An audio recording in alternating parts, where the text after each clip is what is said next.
El señor Buda había dicho que los males del mundo eran tres: la vejez, la enfermedad y la muerte.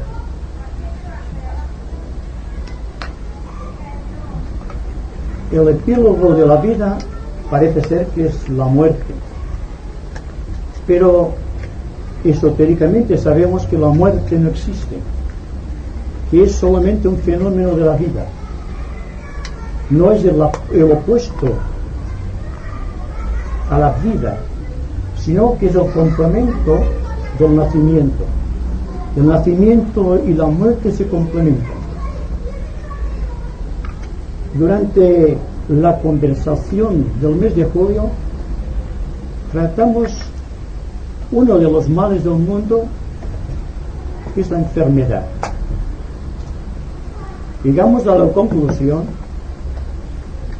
sin ser por ello dogmáticos, sino expresando una de las tónicas de esta nueva era en la cual progresivamente nos vamos introduciendo, de que las enfermedades no son algo como corrientemente se cree, sino que es alguien. ¿Se dan cuenta ustedes de la tremenda diferencia que existe entre considerar la enfermedad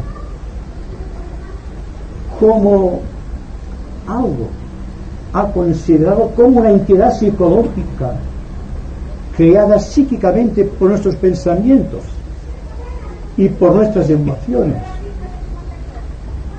La ciencia actual ya ha reconocido que no existe una enfermedad puramente física, sino que es psicosomática. Se da una importancia tremenda a la psique, y la psicología moderna tendrá que introducirse en el campo de estudio esotérico si quiere estar a tono con las exigencias de esta nueva era, la cual se iniciará considerando la enfermedad como una creación mental del hombre, dotada de una personalidad psíquica y reaccionando en todos los planos del ser, y que un complejo, una tensión, será considerada siempre como resultado de un mal enfoque mental o de una desvirtualización del aspecto emocional. La sensibilidad en el hombre moderno choca evidentemente contra la técnica que impera en nuestros días, y esta sensibilidad, refugiándose en los mundos psíquicos, crea también enfermedades. Son las enfermedades nerviosas propias de los discípulos de esta nueva era. ¿Y quién no se siente asaeteado por esta fuerza psíquica ambiental? Esta fuerza con la cual aparentemente, como en el caso del cáncer, no se puede luchar. Cuando la medicina y la psicología, trabajando conjuntamente tal como ha de ser, penetran en el campo hasta conscientemente y pueden localizar allí esta gigantesca estructura, esta entidad psicológica o psíquica que llamamos el cáncer, será cumplimentado una de las principales exigencias de nuestra era, de esta nueva era de Acuario, en la cual progresivamente vamos introduciendo. Esto es, en síntesis, lo que dijimos en el mes de julio. Durante el mes de septiembre analizamos las causas psíquicas y cómo evitar estas causas mediante el sistema de la invocación, teniendo en cuenta que el hombre posee un gran poder en la mente que todavía no ha desarrollado, y es el arma de la cual ha de usar para poder luchar y para finalmente destruir todas las entidades psíquicas que en el plano astral y en los bajos estratos del plano mental están actuando sobre nuestra humanidad. A partir de aquí se le ofrece al hombre moderno la posibilidad de luchar cara a cara y frente a frente desde sus más remotas raíces, desde sus fundamentos, la causa de las enfermedades físicas y los desequilibrios psíquicos, para llegar a penetrar progresivamente en el mundo mental de los significados y desde allí barrer todos los gérmenes mentales que causan perturbación ambiental y son los elementos del malestar social en todos sus niveles. El tema que vamos a tratar hoy, bajo el título genérico de la ley de restitución, tiene que ver con uno de los segundos de los males que el señor Buda había descubierto en su más tierna infancia. Entonces vamos a referirnos hoy a un tema siempre interesante, precisamente por la importancia que tiene desde el ángulo de visión de la raza entera, como es el fenómeno de la muerte.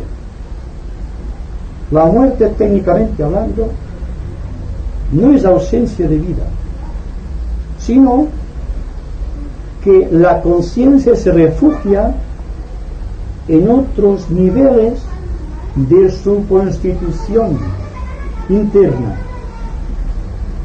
Deja de ser en el plano físico y pasa a ser completamente, con plena libertad de movimiento, en otro nivel de conciencia, el mundo astral.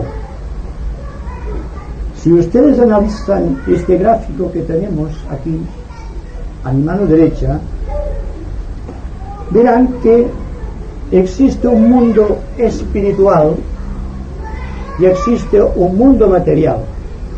Cuando esotéricamente hablamos de un mundo material, nos referimos a los niveles mentales, astrales y físicos. Es decir, que el conjunto de la mente, de las emociones y el cuerpo constituye el mundo material, el campo de experiencia del yo, el campo donde actúan simbólicamente hablando los señores del karma. Y ustedes preguntarán, ¿quiénes son los señores del karma? Son los grandes señores del equilibrio cósmico que ajustan la ley cuando la ley ha sido alterada. No premian ni castigan. Está fuera de dudas que no existe pasión en los señores del karma, pero enseñan al hombre a ser responsable de sus actos. El que siembra vientos recoge tempestades, y aquel que a hierro mata, a hierro muere. Eso lo dijo Cristo hace 2000 años, pero anteriormente los grandes filósofos griegos y anteriormente los grandes sabios del antiguo Egipto y de la eminentísima Grecia ya lo habían dicho. El hombre es el promotor de todas sus acciones. Él crea el campo de sus situaciones, el campo llamado Kurukshetra, que es el campo donde precisamente se gesta la potencia, la vivencia espiritual para una futura vida, si es que ustedes aceptan nuevamente que pueda existir otra vida más allá de la presente, con sus dificultades sociales, con sus temores, sus conflictos, etcétera, etcétera. Cuando los señores del karma se manifiestan, se crea lo que podemos llamar la cruz kármica de la vida.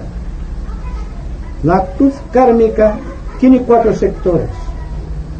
En el lado del nacimiento y progresando del yo, haciendo esta forma de 8 simbólica desde el punto de vista de la numerología, de la cábala, de los caldeos, es que del punto más alto del espíritu sale una línea de luz que se introduce en la materia mediante el fenómeno del nacimiento. Este es el punto de paso de las energías que a través del nacimiento dan un arco que depende del tiempo que el ser humano está encarnado en la tierra. Dan una progresión proporcional a este diámetro o este radio y finalmente llega el fenómeno de la muerte.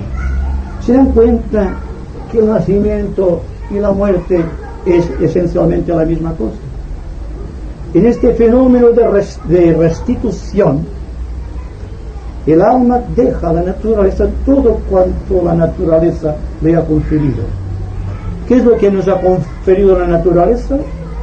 Un cuerpo físico, un vehículo astral o emocional y una mente capaz de coordinar.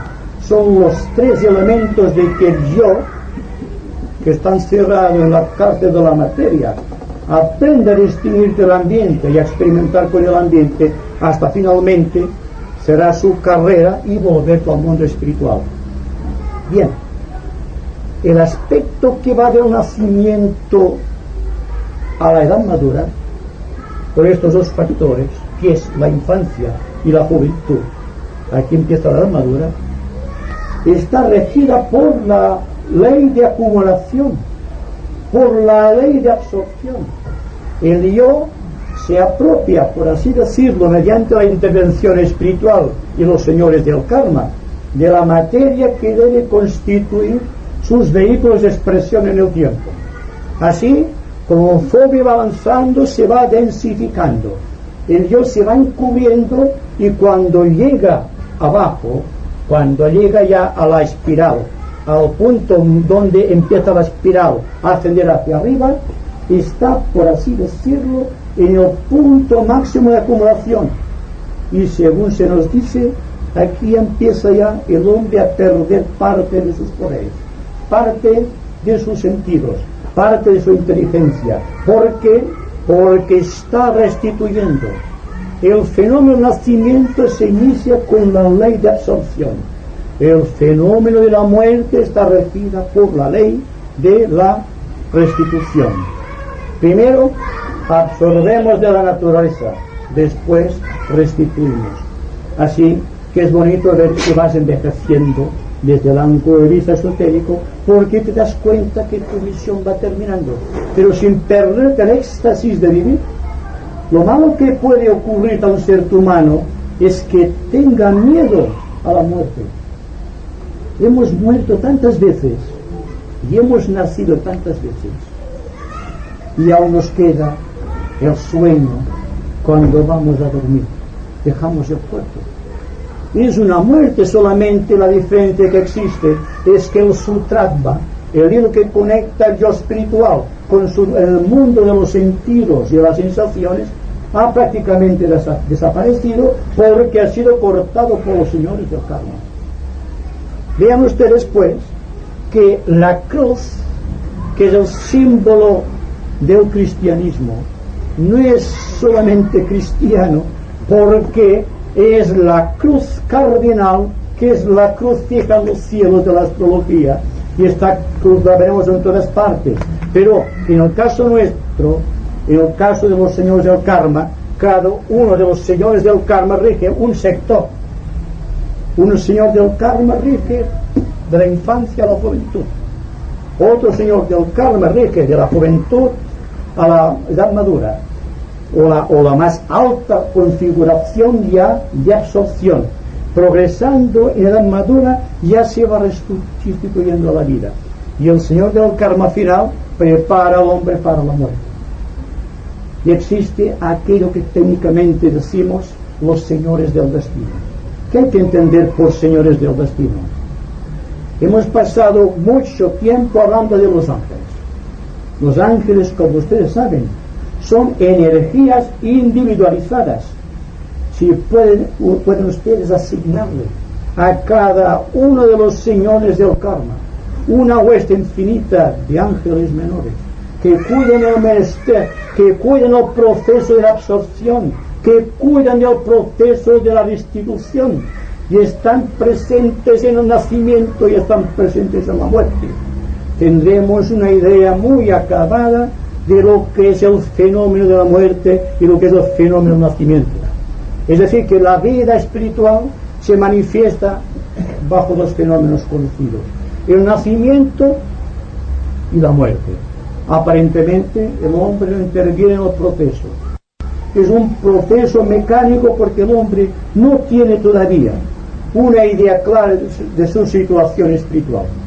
Se siente lanzado a la vorágine de la vida y da vueltas constantemente en esta rueda de muerte y nacimiento que, como ustedes saben, esotéricamente es la rueda de Samsara, es decir, aquello que hace que el hombre encarne hasta que se da cuenta que no tiene que encarnar más.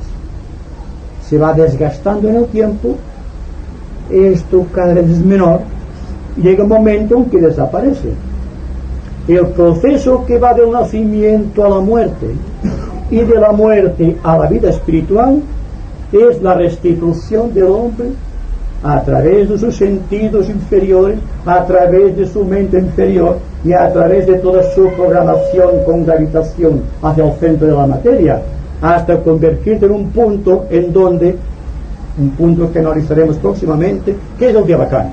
El Devacán es la llegada a un punto en donde el hombre, la mujer, el ser humano descansan del tormento de vivir. Es un tormento vivir, ¿verdad?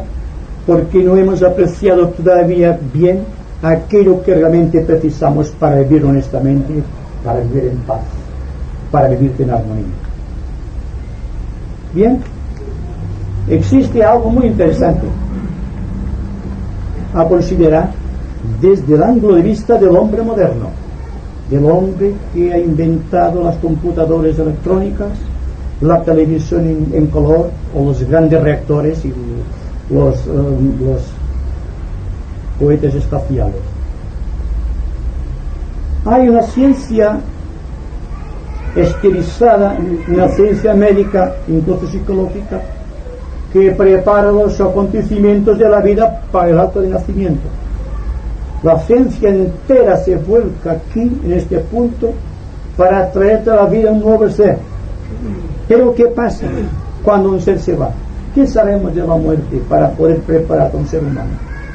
¿Sabemos realmente lo que el ser humano necesita en el momento de la muerte? ¿Cuál es el cuidado que hay que prodigarle? ¿Qué es lo que hay que decirle?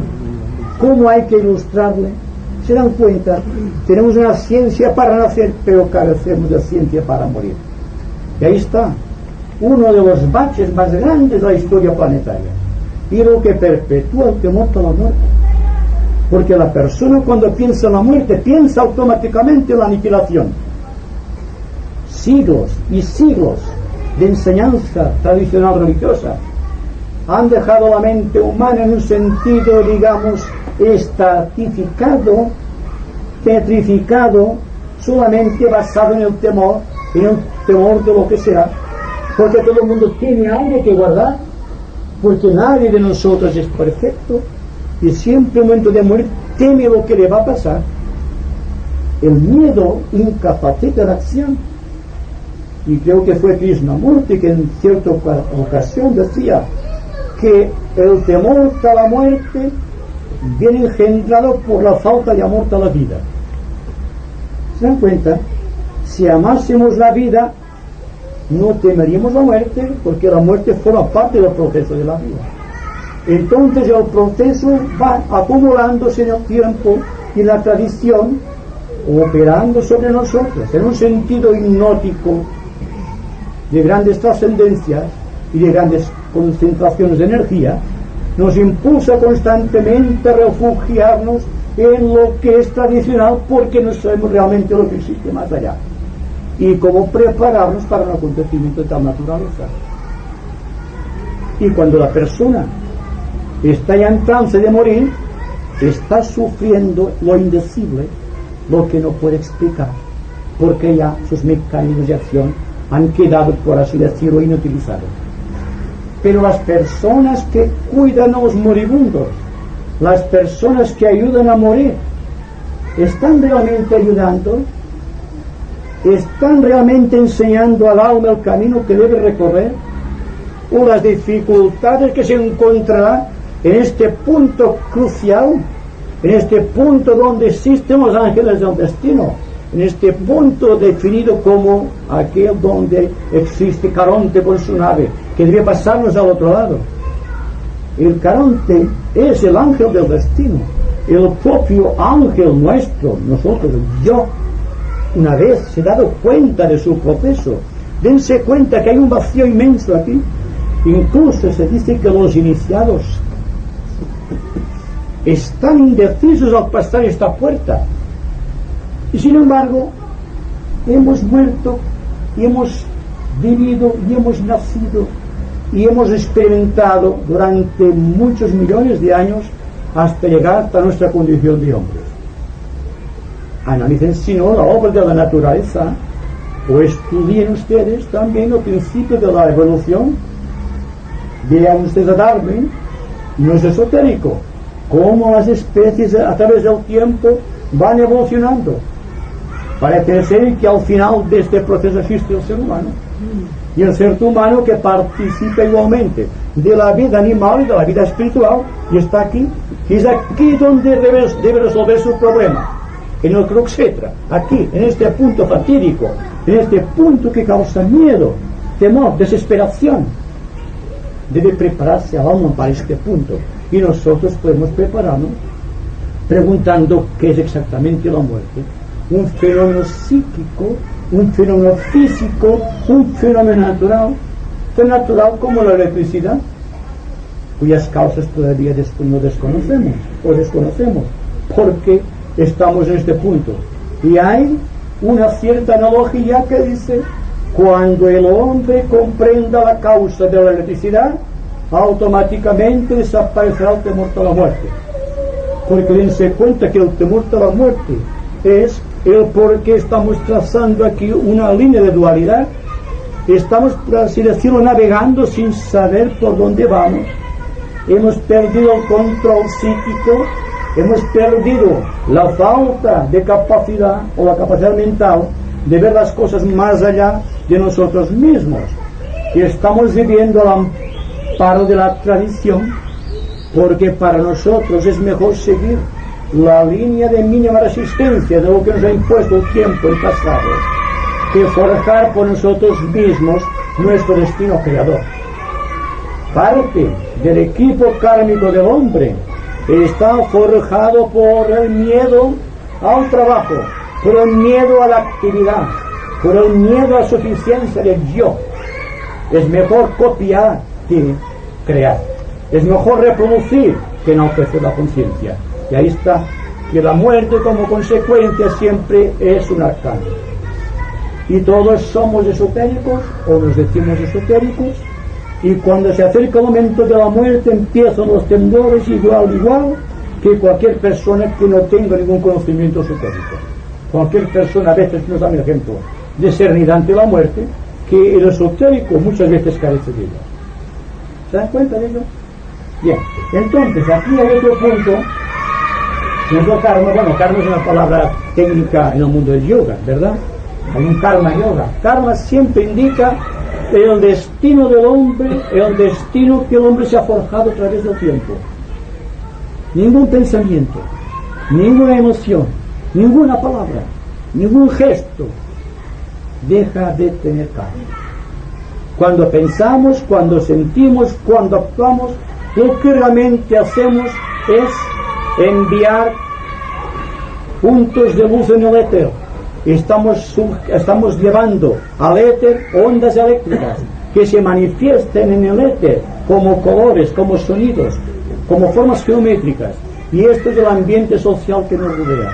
Si pudiéramos tener en un momento dado la vista y el oído del iniciado, veríamos que aquí hay más que somos nosotros, que todo está lleno de vida, y esta vida el descubrimiento de todas estas fuerzas, de esas energías que no vemos, pero sin embargo presentimos, nos dan la unción y nos preparan para el fenómeno de la muerte.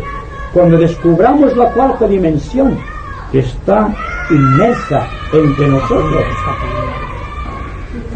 tendremos la oportunidad de poder vivir más adecuadamente, en un sentido más justo, más humano. Cuando hablamos del fenómeno del nacimiento, porque hoy trato de explicar científicamente el fenómeno del nacimiento y el fenómeno de la muerte, habrá que tener en cuenta algo muy especial. Bueno, la mona no puede llegar, está más arriba, no quedaba espacio, me ha dicho el amigo, y entonces ya hemos dicho así. Pero el yo y el cuerpo causal, en el cuerpo causal tenemos la representación genuina de la totalidad de todas nuestras existencias. Todo cuanto fuimos y todo cuanto seremos está en el cuerpo causal. Está dentro de unos pequeños elementos atómicos llamados esotéricamente átomos permanentes. Existen para nuestra evolución humana, tal como está en la actualidad, 3 átomos permanentes. El átomo permanente físico alojado en el corazón, que da la vitalidad al cuerpo y la vitalidad a todo el organismo. Hay el átomo permanente emocional, que ha permitido estructurar nuestras emociones, nuestros deseos, nuestros sentimientos más elevados. Y existe un átomo permanente mental, cuya capacidad, absorbiendo del plano mental las características necesarias a su estado de evolución, ha creado nuestra mente organizada tal como lo conocemos en la actualidad. Bien, el proceso que llamamos de absorción, cada átomo permanente vibra y absorbe del ambiente circundante la cantidad y la calidad de elementos químicos orgánicos en cada plano para constituir su estructura. Cuando llega el momento de la restitución, como un gran pescador, el alma va recogiendo los hilos con los átomos permanentes, va separándolos de la actividad, y cuando el último de los átomos permanentes llega aquí, se produce automáticamente el fenómeno de la muerte. Pero no solamente la muerte física, existe la segunda muerte, que es la muerte del cuerpo astral, y existe una tercera muerte, que es la muerte del cuerpo mental, para que finalmente toda la capacidad de conciencia del yo se refugie en el Devacán, y de aquí no pasamos.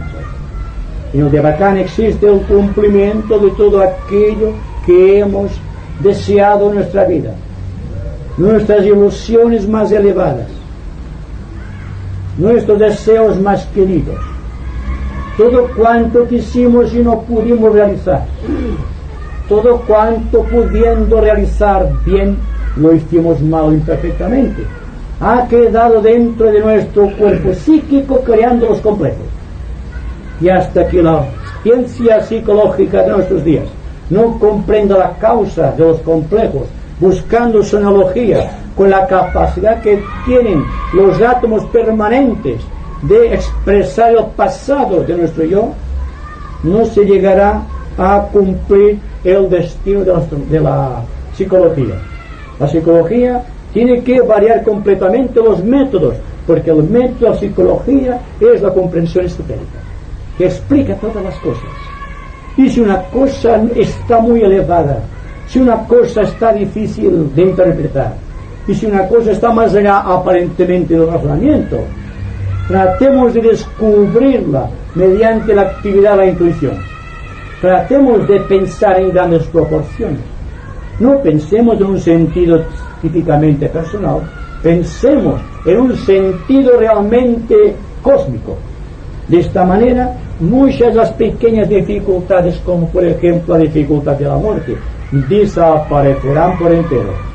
Todo esto desaparecerá porque el yo se ha dado cuenta que todo el proceso de su vida que le causaba sufrimiento venía no solo por el desconocimiento de la ley de la observancia, la ley del acoplamiento mutuo, la ley de la seguridad personal, la ley de los afectos compartidos, llegue a este punto y entonces de una manera total y libre pase con todo su equipo redimido a ocupar su lugar en el lugar donde le corresponde, el yo espiritual. Y la nueva debe iniciarse enseñando al ser humano que la muerte no existe, que existe una aniquilación aparente de los sentidos y de las sensaciones, pero que existen sentidos y sensaciones más allá del campo de concepción física, de extraordinario poder y de extraordinaria magnitud. Llegar a este punto, yo creo que es una de las conquistas más grandes de la nueva era. Por cuanto, si el individuo se libera del temor, automáticamente la vida tiene que verificar un cambio drástico. Las situaciones ambientales desaparecerán. Y según se nos dice,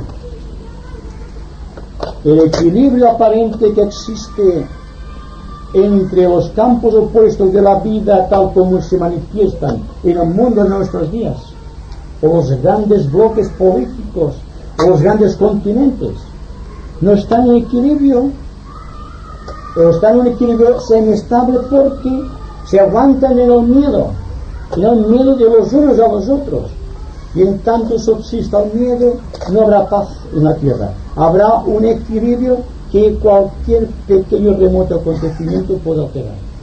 Y naturalmente, ante esta crisis de valores psicológicos, lo que interesa fundamentalmente es librarnos del miedo, hacer que el miedo se convierta en nuestro aliado y no en el amo que nos obliga a hacer las cosas, que nos obliga a vivir más allá de la realidad. Entonces, las nuevas técnicas se basarán primero en la ausencia de temor, un temor que tiene que desaparecer gradualmente a medida que el individuo va haciéndose cósmico, a medida que refugia todos sus pequeños problemas, todas sus faltas de armonía en el gran karma universal que le rodea, que sea capaz de compartir que no le exige de más sabiduría. Y pensando con anticipación a este fenómeno, empieza en su propia juventud el fenómeno de restitución. ¿Se dan cuenta lo que significa? Que el ser humano puede restituir en su juventud a la vida todo aquello que la vida le dotó. Es que tiene que morirse porque restituya aquello que ya no es necesario. De ahí que todos los místicos, los tratados espirituales de todos los tiempos, en su sistema de entrenamiento, siempre han dicho: sed sencillos, porque la sencillez implica una restitución a la vida de todo aquello que no es necesario. Naturalmente que no podemos prescindir del cuerpo, que no podemos prescindir de las emociones, que no podemos prescindir de la mente, pero sí que podemos prescindir de todo aquello que es un atentado a la vida, que por tanto propicia la muerte, que es todo cuanto dentro de la mente obscurece la razón, de todo cuanto dentro del sentimiento oscurece los sentidos, las sensaciones y los deseos, y todo cuanto en el cuerpo físico es motivo de enfermedad. Es decir, restituimos aquello que no necesitamos. Entonces se dice que los iniciados se preparan de jóvenes para cuando llegue el momento de la muerte tenga una conciencia establecida ya en el mundo espiritual. Así que en parte, cuando estamos discutiendo temas extraordinariamente esotéricos como el de la muerte, estamos preparando la mente de la raza, la mente del hombre moderno, para que de una manera natural, sin esfuerzos, vaya restituyendo a la vida aquello que no le hace falta, aquello que le sobra. Con este pequeño bagaje pasa al mundo espiritual sin conflictos. Dense cuenta que no se trata de tener conocimientos esotéricos, se trata de vivir una vida esotérica, se trata de vivir simplemente, con sencillez, porque es muy difícil que penetre, como decía Cristo, un rico en el reino de los cielos. Es más fácil que un camello penetre por allí. Y esto es una exageración desde el punto de vista de los sentidos. pero significa que cuando más cargado va a ser, más dificultades tendrá a atravesar este punto fatídico de la muerte. Tendrá un vacío que le puede mantener mucho tiempo allí, aguardando el momento de la oportunidad de que alguien superior se apiade de sus errores y lo redima con el esfuerzo de su poder sobre el karma. Bien, en poco tiempo hemos dado bastantes ideas para que ustedes puedan ahora formular las preguntas, que naturalmente nos permitirá extendernos un poco más. Ustedes tienen la palabra entonces.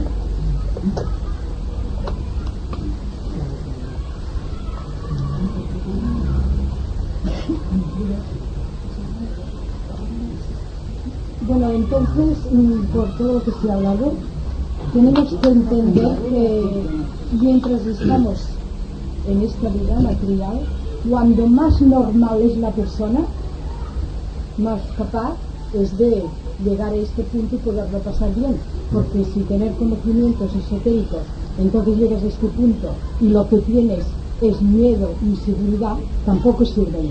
O sea, lo que sirve de verdad es la naturalidad y vivir la vida pues lo más humanamente posible, porque estamos aquí en la humanidad, y después ser sentido. Sí. A ver, cuando hablamos de un ser normal, me pregunto, ¿qué es un ser normal? Bueno, es que un ser normal, sí, es que normal, yo quiero decir, ser normal es, o sea, la palabra que se podría ajustar. Es una corriente. Sí, y luego corriente. Normal, pues sobre todo no tener vanidad y muchas cosas de estas. Sí. Uno de los problemas que enfrenta el discípulo, o la persona, el investigador espiritual, es que cuando tiene un poco de conocimiento, se envanece. Entonces, sin darse cuenta, queda detenido en algún lugar de este misterio. Se llama el orgullo espiritual. Sí. Y el discípulo, que por sus conocimientos esotéricos e incluso por su vida esotérica tendría que pasar rápidamente porque posee el conocimiento astral, e incluso tiene el poder de trasladarse conscientemente al plano astral. Al obtener el orgullo espiritual, hay que se encontrar detenido también, y tendrá que ser un maestro quien tenga que redimirlo hasta que ha perdido su bagaje y su mente quede clarificada del concepto de orgullo que tenía. Se impone de ciertas razones de tipo, digamos, psicológico. Y el orgullo, ¿quién no tiene orgullo en alguna fase de su vida o en algún momento de su razón? ¿Verdad? Todos tenemos algo de orgullo. Bien, falta de simplicidad, el orgullo también pesa. Es un poder gravitatorio que nos obliga a descender siempre al mundo material. En cambio, la esperanza, no la esperanza en que voy a hacer esto o lo otro, sino la esperanza en la vida eterna, a la cual se refieren indistintamente los místicos de todas las religiones, es que puedes pasar este punto aquí de una manera natural. Existen, como ustedes saben, los fenómenos de la levitación.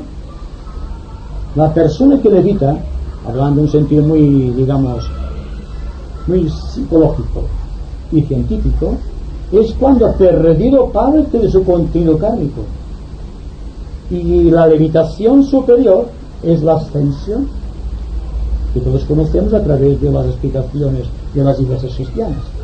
En todo caso, indica siempre liberación del karma por pérdida de peso gravitatorio. Los pensamientos pesan, aunque no nos demos cuenta. Las emociones y los deseos también pesan. Y naturalmente el cuerpo físico también pesa. Pero no se trata del cuerpo físico. El cuerpo físico es tal como Dios nos va a crear. Pero lo que incide en el cuerpo físico es lo que realmente hace que graviten sobre el cuerpo los estigmas de los señores del karma. Si podemos reducir una mente serena, los pensamientos controlados, una emoción estabilizada y un cuerpo físico sano, automáticamente se produce el fenómeno de la integración. Y cuando hay integración, significa que existe una niñez, una infancia, una juventud, una edad madura y una vejez integrada, complementada.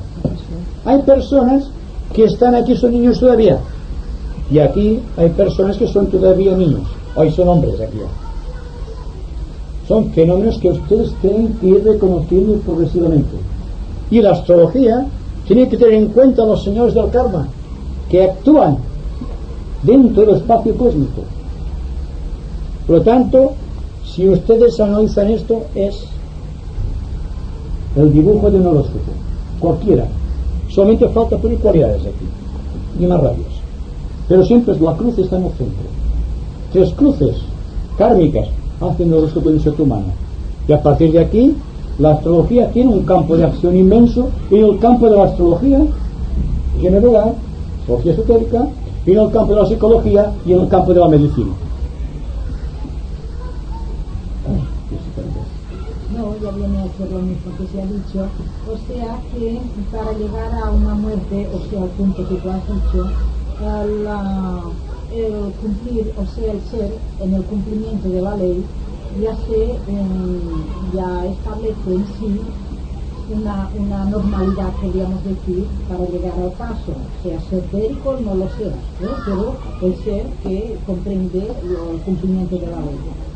Y entonces también, que ya lo has dicho, me parece a mí que el hombre, al ya comprender que en la nueva era es mejor no hacer creaciones o lubricaciones mentales, esto también lo has dicho, pero es la pregunta que yo tenía que hacer, pues también se libera de este peso, de eso de que en la nueva era, o sea, en estas condiciones es necesario ya no engrosar nuestro peso. Es eso lo que yo quería decir, que para poder pasar esto. Si la persona fuese sencilla, no habría problemas psicológicos, seguramente no habría enfermedades orgánicas tampoco habría enfermedades de tipo mental, porque lo que realmente crea las enfermedades del cuerpo físico, la falta de estabilidad emocional y la falta de certeza mental, viene regulado siempre por el peso en cada vehículo, un peso específico. Analicemos el asunto de un punto de vista científico, la gravedad, por ejemplo, porque la gravedad es lo que crea el karma. Dense cuenta que cuando el ser humano se va envolviendo en materia, está creando peso por la ley de absorción, y la ley de absorción está relacionada con la fuerza centrípeta de la naturaleza, la ley de la gravedad, ¿verdad? En tanto que, lo que decíamos antes, que en el fenómeno de la restitución o en la ley de restitución, el hombre va perdiendo peso, va dejando libre. No tiene que esperar que sea la vida que te vaya pidiendo cuentas y te vaya dejando a solas contigo mismo hasta llegar hasta el momento de la muerte, sino que en este problema que tiene enfrentado el hombre de dejar de pesar en el sentido gravitatorio en cada plano, es desde un momento en que se da cuenta de que tiene limitaciones, de que tiene más de lo que necesita, que empieza a soltar lastre. ¿Cómo vamos a subir una montaña con mucho peso encima? ¿Se dan cuenta? Entonces todo cuanto nos sobre, porque no lo tiramos. Dense cuenta que estamos cargando, estamos acumulando, y llegamos a la vejez acumulando todavía. Y naturalmente cuando llegamos a este punto viene la dificultad, porque tenemos que pasar por aquí, y si llevamos mucho peso, mucho bagaje, no podemos pasar. Y entonces quedamos detenidos aquí en estos bajos niveles, creando toda la confusión psíquica que se está debatiendo y que se está registrando en el momento actual.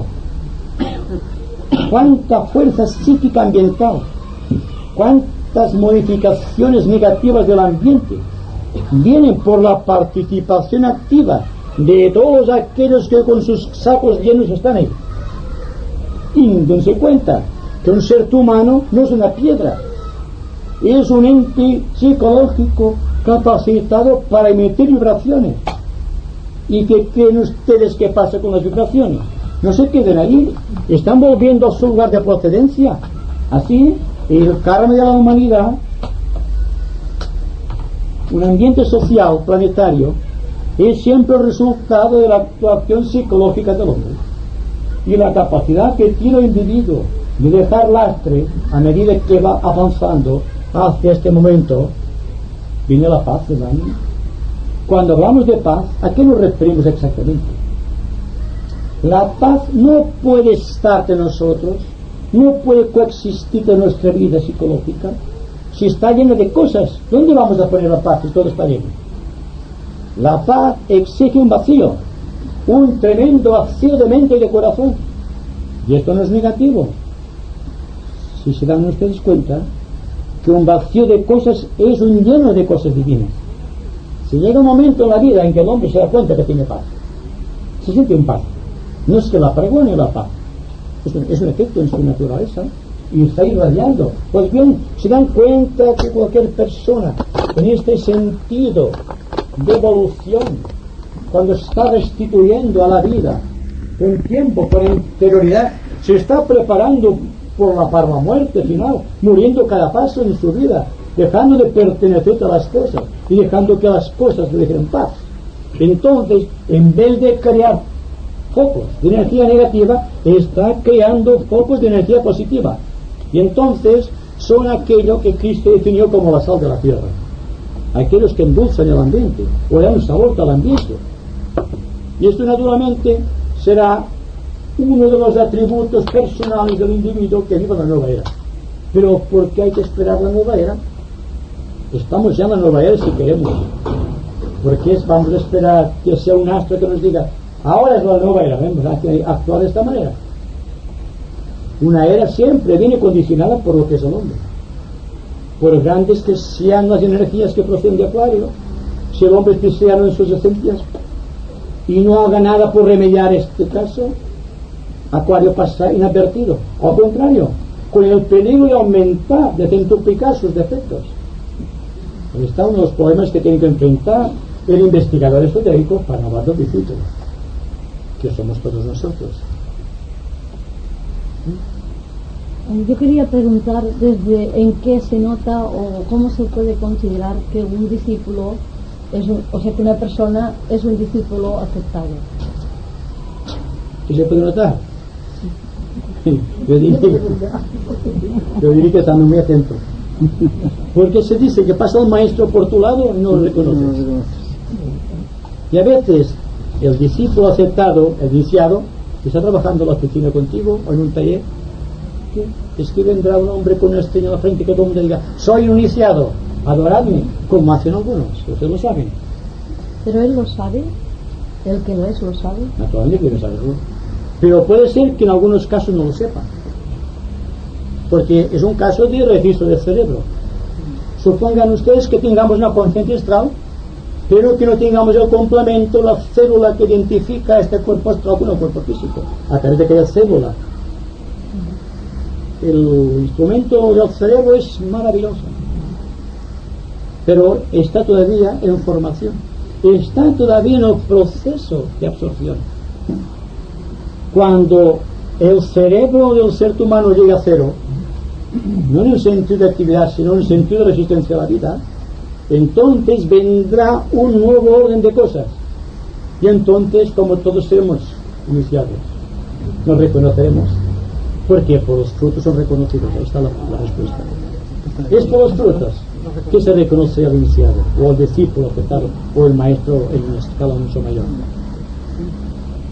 Así es. Como que se ha manifestado en la vida y la muerte, en la Biblia, en los evangelios dice que donde hay amor no hay temor. Efectivamente, la pregunta la vida está como después ahora, respecto al punto de que muchas personas, muchos seres, ya idealizados en la parte espiritual, tienen al fenómeno de la muerte y la vez que cada día esta, entonces lo van a pasar a la experiencia espiritual, lo van a pasar cuando, claro, al tocar, al dejar, el tener la cualidad de conversar, es un gasto. Y y es un obstáculo para poder llegar a ese punto de elevación. Por esto, ya hemos estado antes ya uno otro entendido que estamos todos en la casa del paradigma, o sea, a la caída espiritual, al efecto de que no se puede avanzar. Y en este punto de vida sencilla, que se manifestado por el anterior, sobre que antes de Cristo la manifestó en toda su extensión cuando dice esta palabra, solo sé que no sé nada. Es un punto de humildad que se dice muy fácil, pero cuesta mucho reconocer. Sí, tiene razón. Bueno, ¿acaso es que la persona puede poseer conocimientos y sin embargo no estar atado a los conocimientos que posee? Desde el momento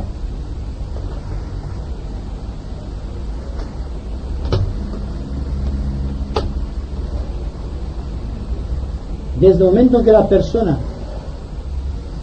sujeta a gravitación por propios merecimientos, los señores del karma son realmente impersonales, no dan ni quitan nada, solamente que son la ley.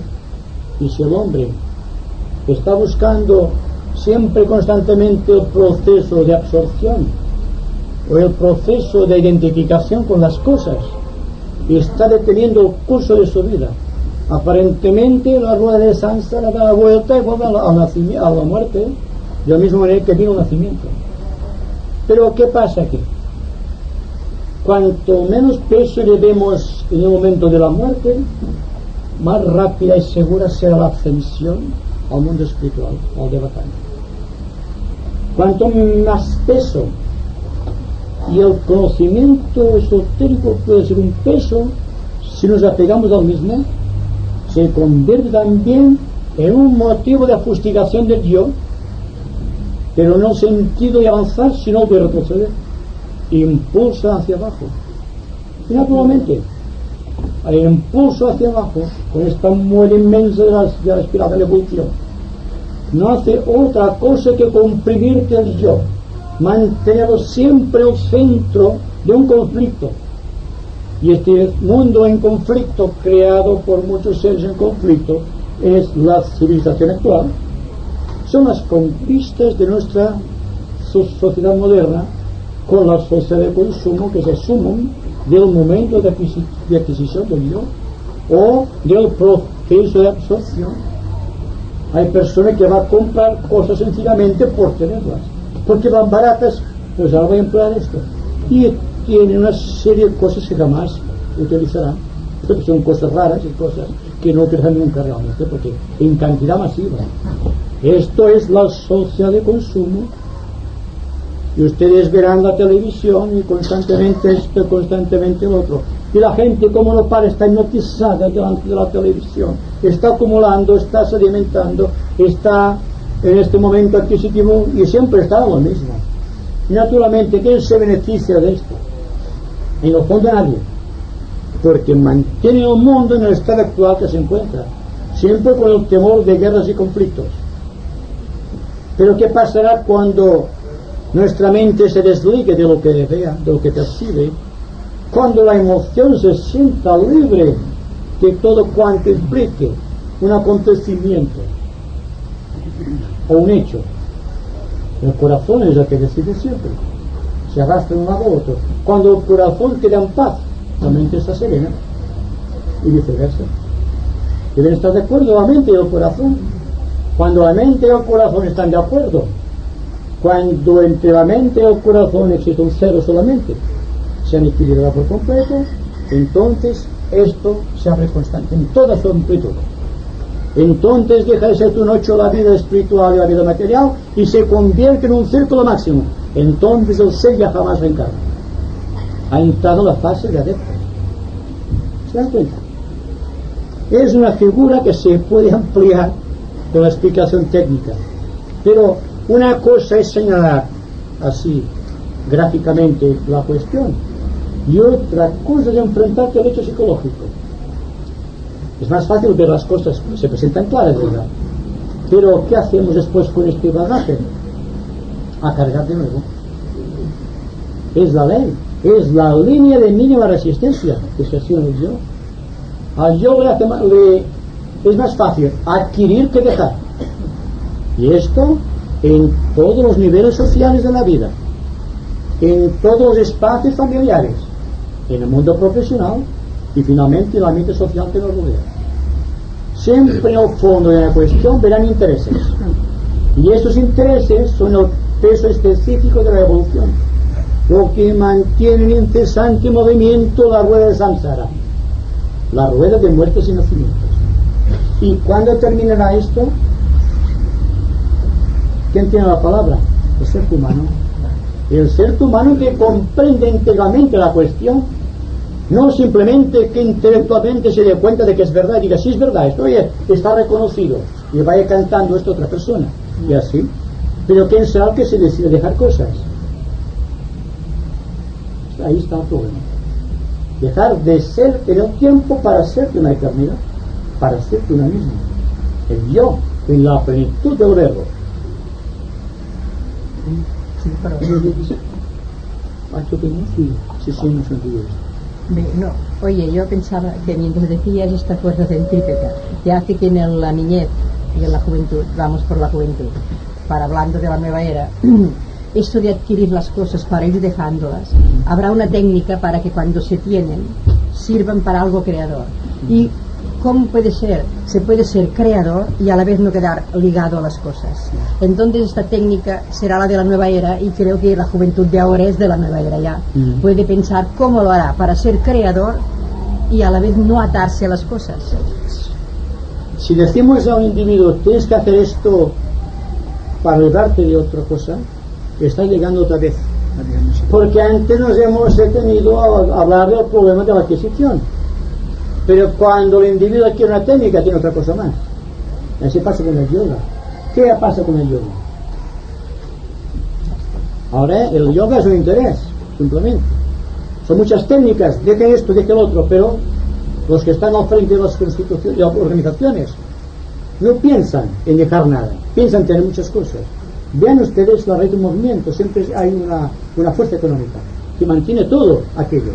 Bien, dense cuenta. Si ahora espera, pues bien, voy a explicarles a ustedes la técnica para dejarlo todo. Y usted naturalmente dirán, sí, la técnica, pero no me quiero dejarlo. ¿Qué? No, yo hablaba del aspecto creador, no de la técnica. Pero es que en tanto exista en la mente algo que nos atrae la atención, no puede haber una superación del yo. Entonces, ¿qué pasa? Cuando el individuo está plenamente atento observando todo cuanto ocurre, es decir, que sale del ruedo de su yo, sale de aquí, deja de estar contrañido a una situación ambiental de la clase que sea.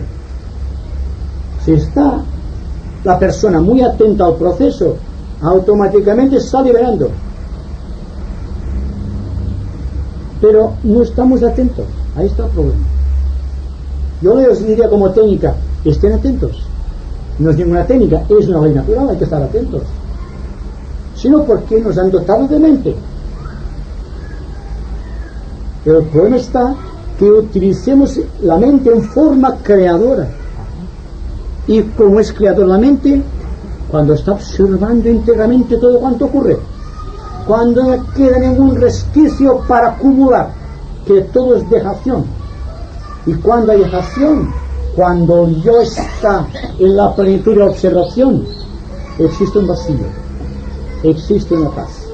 Porque en la fruición de la actividad creadora, el yo se ha perdido, se ha difuminado, el temor a la muerte ha desaparecido. Existe solamente amor a la vida en aquellos momentos. Solamente existe. Así, les hablaba antes del vacío creador, que es la forma más potente, más dinámica de enfrentar la vida. Estar vacíos constantemente indica que estamos plenamente atentos en todos los momentos y en todas las situaciones. Porque cuando la mente está comprometida en algo realmente interesante, no puede escapar de aquello tan interesante.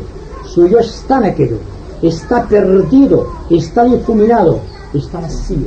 Y entonces es cuando viene la fuerza de la naturaleza la fuerza del espíritu y va llenando aquellos espacios que vamos dejando vacíos. Y esto es la mente creadora. Cuando la mente deje de actuar en forma sincrónica con el ambiente, cuando se sintoniza con la fuerza del espíritu, existe un paso de un momento